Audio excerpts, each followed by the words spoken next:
તમામ મહત્વપૂર્ણ સમાચારની સાથે હું છું લુબના ખાન। સમાચારની શરૂઆત કરીશું જુલાઈમાં જમાવટની સાથે।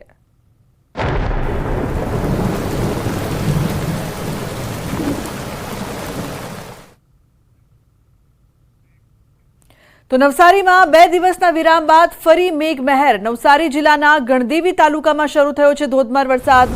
ગણદેવી તાલુકામાં આવેલ અજરાઈ, ધમડાછા, અમલાસડ સહિતના વિસ્તારોમાં ધોધમાર વરસાદ શરૂ થયો છે। તો ગણદેવી તાલુકામાં સવારથી ધોધમાર વરસાદની શરૂઆત થઈ છે। ધરતીપુત્રોમાં ખુશીનો માહોલ છે। અનેક વિસ્તારમાં વરસાદ વરસી રહ્યો છે। મહત્વનું છે કે 2 દિવસના વિરામ બાદ એકવાર ફરી મેઘમહેર જોવા મળી રહી છે। તો ગણદેવી તાલુકામાં ધોધમાર વરસાદ વરસી રહ્યો છે। ઉલ્લેખનીય છે કે 2 દિવસના વિરામ બાદ અજરાઈ, ધમડાછા, અમલાસડમાં વરસાદની શરૂઆત થઈ છે, જે બાદ ધરતીપુત્રો ખુશખુશાલ જોવા મળી રહ્યા છે।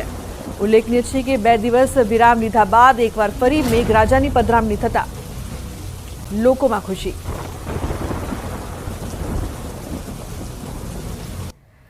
તો ભરૂચ જિલ્લામાં હવામાન વિભાગની આગાહી પ્રમાણે જામ્યો છે વરસાદ। ભરૂચના 9 તાલુકામાં ક્યાંક ધીમી ધારે તો ક્યાંક ધોધમાર વરસાદ વરસ્યો છે। 2 દિવસના વિરામ બાદ વરસાદી માહોલ જામતા વાતાવરણમાં ઠંડક પ્રસરી છે।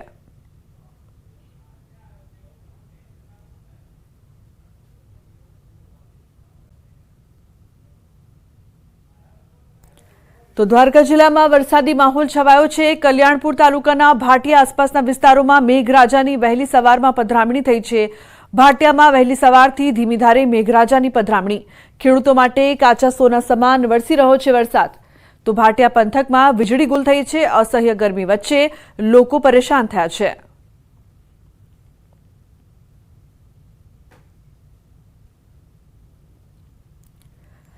તો કચ્છના લખપતમાં અસહ્ય ઉકળાટ બાદ પડ્યો છે વરસાદ। લખપત વિસ્તારમાં વરસાદી માહોલ। લખપતના દયાપર, ખાનાઈમાં વરસ્યો છે વરસાદ। રણકાંઠાના વિસ્તારમાં વરસાદ વરસતા વાતાવરણમાં ઠંડક પ્રસરી છે।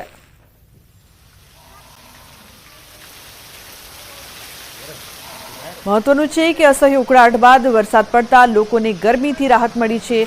કચ્છના લખપતના દયાપર, ખાનાઈમાં વરસાદ વરસ્યો છે।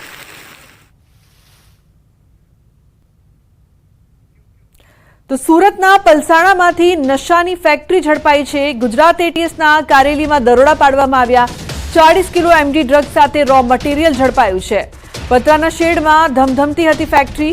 રો મટીરિયલ સાથે 2 શખ્સોની અટકાયત પણ કરવામાં આવી છે। રહેણાંક વિસ્તાર વચ્ચે ચાલતું હતું આ સમગ્ર રેકેટ। તો ગોડાઉન સીલ કરીને વધુ તપાસ હાથ ધરવામાં આવી। આ ડ્રગ્સ બનાવાયાનું રો મટીરિયલ ક્યાંથી આવ્યું અને કોણ કોણ સંડોવાયેલું છે તેની તપાસ શરૂ કરવામાં આવી છે। તો હજુ પણ ધમધમે છે નશાનો કારોબાર। મહત્વના સમાચાર, પલસાણામાંથી નશાની ફેક્ટરી ઝડપાઈ। ફોન લાઈન પર સંવાદદાતા કેતન જોડાયા છે વધુ માહિતી માટે। કેતન, આ સમગ્ર રેકેટ જે પકડાયું છે તે અંગે શું વધુ જાણકારી? ચોક્કસથી વાત કરીએ તો સુરત જિલ્લાના પલસાણા તાલુકાના કારેલી ગામમાં ઇન્ટિરિયર ગામ છે, ત્યાં નશાના કારોબારની એક ફેક્ટરી ચાલતી હતી। ત્યાં એમડી ડ્રગ્સ બનાવવાનું કારખાનું ચાલતું હતું, પરંતુ ચૂનાની ફેક્ટરીના આડની અંદર આ એક શોર્ટકટ પૈસા કમાવા માટે એમડી ડ્રગ્સની ફેક્ટરી રાખવામાં આવી હતી, જે અંતર્ગત એક સુરતથી એક આરોપીની અટક કરવામાં આવી છે। બીજો આરોપી પોલીસ જોઈને ભાગી છૂટ્યો હતો।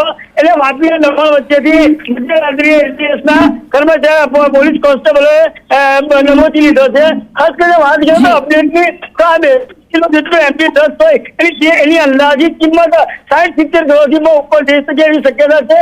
ને હાલ એટીએસના ઉચ્ચ અધિકારીઓ પણ પ્રેસ કોન્ફરન્સના માધ્યમથી પૂર્ણ વિગતો પણ આપશે। જી બિલકુલ કેતન, આભાર સમગ્ર માહિતી બદલ। તો ગુજરાત હાઈકોર્ટની ફટકાર બાદ પણ એશિયાટિક સિંહોના અકાળે મોતનો સિલસિલો હજુ પણ યથાવત છે। જૂનાગઢમાં 3 સિંહોના શંકાસ્પદ મોત નીપજ્યા। ખોરાસા નજીક એક સિંહણ અને 2 સિંહ બાળના મૃતદેહ મળી આવ્યા છે। સિંહોના મૃત્યુનું કારણ હજુ અકબંધ છે। વન વિભાગ અને પોલીસે આ અંગે તપાસ હાથ ધરી છે। તો વેટરનરી ડોક્ટરની ટીમ પણ ઘટના સ્થળે પહોંચી હતી। પીએમ રિપોર્ટ બાદ મૃત્યુનું કારણ સામે આવશે। સિંહણ અને 2 સિંહ બાળના મોતથી સિંહ પ્રેમીઓમાં અરેરાટી છે। મૃતદેહોને માળિયા હાટીના લાયન હોસ્પિટલ ખસેડાયા છે, જ્યાં પેનલ પીએમ કરાશે અને રિપોર્ટ બાદ મોતનું કારણ જાણી શકાશે। સિંહનું મોત અકસ્માત, વીજ કરંટ, પાણીમાં ડૂબવાથી કે હત્યા કરી ફેંકી દેવાયા તે અંગેના કારણો જાણી શકાશે।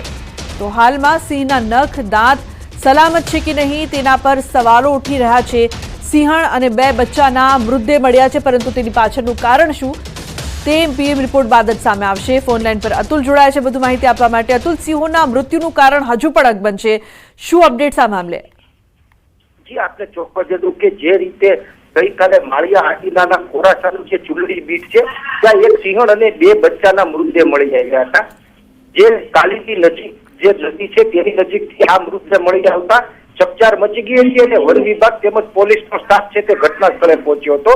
અને આ જે મૃતદેહ છે અને મોડી રાત્રે છે તે માળિયા હાટીનાનું એલિમર કેર સેન્ટર છે ત્યાં ખસેડવામાં આવ્યા હતા. પણ હજી સુધી આ પીએમ રિપોર્ટ આવ્યો નથી અને અધિકારીઓ સાથે વાત કરતા એવું જાણવા મળ્યું છે કે પીએમ ની કાર્યવાહી છે તે શરૂ થઈ છે. બીજી તરફ આ જે મૃતદેહ મળી આવ્યા છે તેને લઈને અનેક સવાલો ઉભા થયા છે કે આ જે નદીમાં ડૂબવાથી થયા છે અથવા જે ખેડૂતો હોય છે તે પોતાના પાકને બચાવવા ફેન્સિંગમાં તાર ગોઠવતા હોય છે, કરંટ ગોઠવતા હોય છે, એને લઈને થયા છે અથવા કોઈ હત્યા કરીને અહીંયા ફેંકી દીધા છે, તેવા અનેક સવાલો ઉભા થયા છે. બીજી તરફ જો જોવામાં આવે તો તેની જે હત્યા નહીં થઈ હોય તો તેના દાંત અને નખ છે તે સલામત છે કે નહીં, આ રીતના અનેક સવાલો છે તે હાલ ઉઠી રહ્યા છે. પણ વન વિભાગના અધિકારીઓના જણાવ્યા આ તમામનો જવાબ છે કે પીએમ રિપોર્ટ આવ્યા બાદ જ ખ્યાલ આવશે અને જાણવા મળતી વિગતો મુજબ તેના વિશેષ છે તે પણ એફએસએલમાં મોકલવામાં આવશે. હાલ માળિયા હાટીના ખાતે તેનું પેનલ પીએમ કરવામાં આવી રહ્યું છે અને ત્યારબાદ જ તેના મૃત્યુનું ચોક્કસ કારણ જાણી શકાશે. પણ બીજી તરફ જોવા જાય તો સિંહણ તે કોઈના છે તે ડૂબવાથી મોત થતા હોય તેવા બનાવો ઓછા બનતા હોય છે. જી બિલકુલ અતુલ, આભાર સમગ્ર માહિતી બદલ.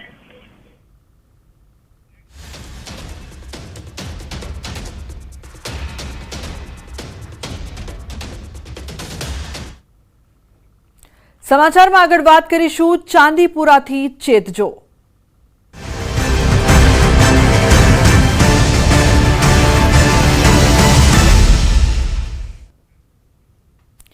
મહત્વપૂર્ણ સમાચાર. રાજ્યમાં શંકાસ્પદ ચાંદીપુરા વાયરસના કેર સામે તકેદારી આજે આરોગ્ય મંત્રી કરશે સમીક્ષા બેઠક. મંત્રી ઋષિકેશ પટેલની અધ્યક્ષતામાં યોજાશે વિડીયો કોન્ફરન્સ. રાજ્યના આરોગ્ય કમિશનર અને વિભાગના અધિકારીઓ જોડાશે. જિલ્લાના આરોગ્ય અધિકારીઓ અને સિવિલ સુપ્રિન્ટેન્ડન્ટ પણ જોડાશે. વાયરસને રાજ્યમાં ફેલાતો અટકાવવા અંગે ચર્ચા થશે. ઉપસ્થિત થયેલા કેસ, દર્દીની સારવાર અને સેમ્પલ અંગે પણ ચર્ચા કરવામાં આવશે.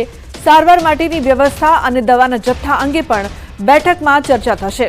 તો બપોરે 3:30 કલાકે યોજાશે વિડીયો કોન્ફરન્સ. મહત્વનું છે કે તમામ મહત્વપૂર્ણ બાબતો અંગે સમીક્ષા થશે. ફોન લાઈન પર સંવાદદાતા ગીતા જોડાયા છે વધુ માહિતી માટે. ગીતા, શું અપડેટ્સ છે સમગ્ર મામલે? જી, ચાંદીપુરા વાયરસનું જે સંક્રમણ છે તે બેઝિકલી શંકાસ્પદ હાલ મોત થઈ રહ્યા છે.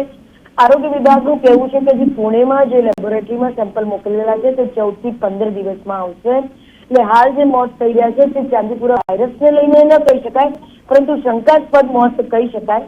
અને આ જે શંકાસ્પદ મોતને લઈને, ચાંદીપુરા વાયરસને લઈને આજે બપોરે 3:30 કલાકે આરોગ્ય પ્રધાનની અધ્યક્ષતામાં એક બેઠક મળશે. સાથે આરોગ્ય કમિશનર, સચિવ સહિતના અધિકારીઓ ઉપસ્થિત રહેશે અને વિડીયો કોન્ફરન્સથી તમામ જિલ્લાના આરોગ્ય અધિકારીઓ આ બેઠકમાં જોડાશે.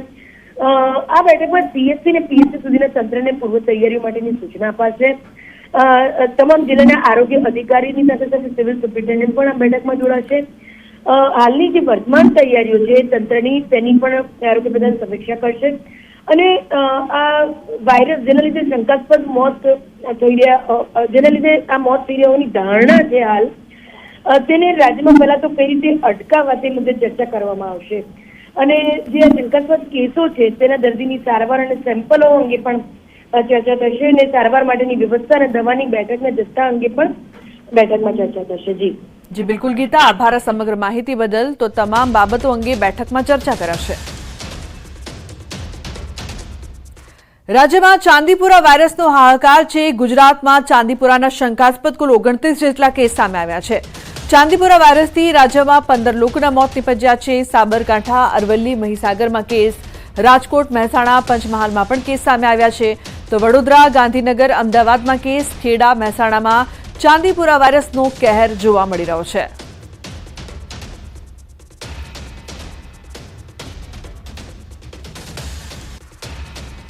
સિવિલ સુપ્રિન્ટેન્ડન્ટનું નિવેદન સામે આવ્યું છે. શંકાસ્પદ કેસના સેમ્પલ પૂના ખાતે મોકલવામાં આવ્યા છે. 3 દિવસ બાદ આવશે રિપોર્ટ. ચાંદીપુરા વાયરસ મુદ્દે સાવચેતી જરૂરી છે. તો સિવિલ દવાઓના જથ્થા સાથે સજ્જ છે. વિશેષ અનુભવી પીડિયાટ્રિક તબીબ ઉપલબ્ધ છે. લોકોએ અફવાઓથી ગભરાવાની જરૂર નથી. તાવ, ઉલટી સહિતના લક્ષણો જો જણાય તો હોસ્પિટલનો સંપર્ક કરવાની તાકીદ કરાઈ છે.